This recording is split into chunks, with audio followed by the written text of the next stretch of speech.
According to Harvard University, a 2006 national survey found that nearly 60% of Americans thought that people with schizophrenia were likely to act violently toward someone else, while 32% thought that people with major depression were likely to do so.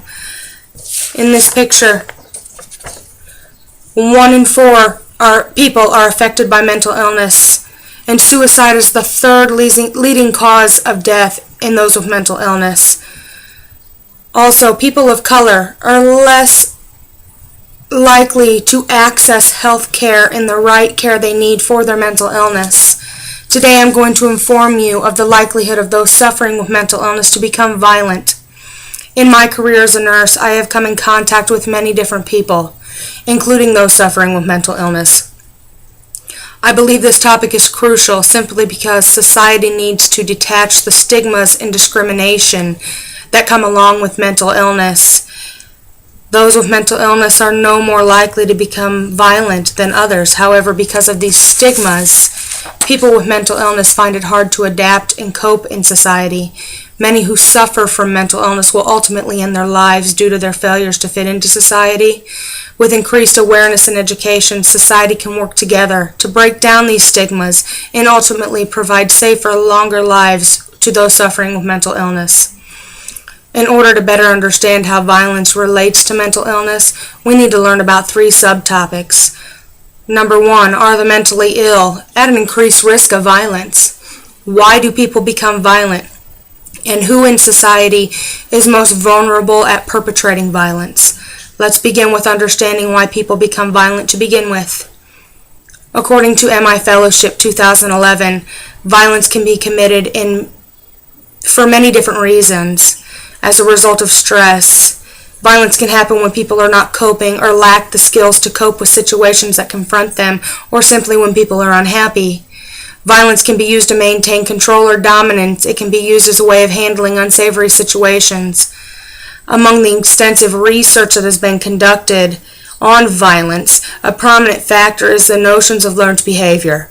For example, family violence, and that men tend to perpetrate violence at a higher rate than women. It is clear that violence is widespread, so now let's focus on how it affects those with mental illness.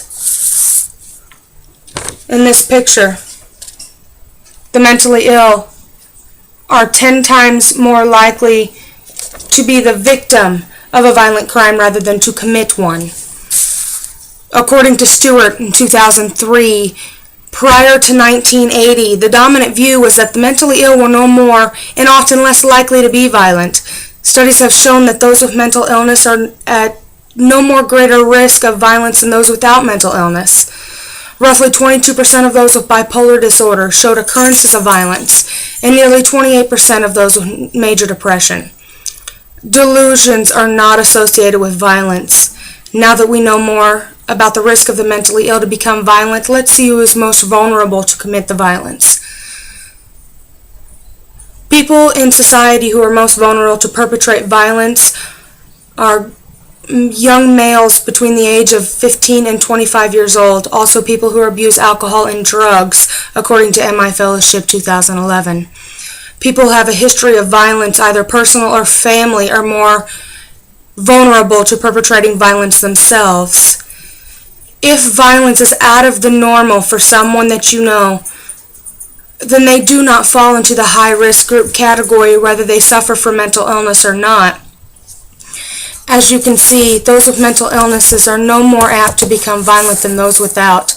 The stigmas and discrimination of them is based on the beliefs that the mentally ill are dangerous. With increased education and awareness, society can try to reverse these stigmas. Now that we know why people can become violent, the risk of mentally ill perpetrating violence, and who is most vulnerable for committing violence, we can point out the risk factors and attempt to stop the violence before it happens. Due to the alarmingly high risk for those with mental illness to commit suicide, let's try to better understand them rather than to discriminate them.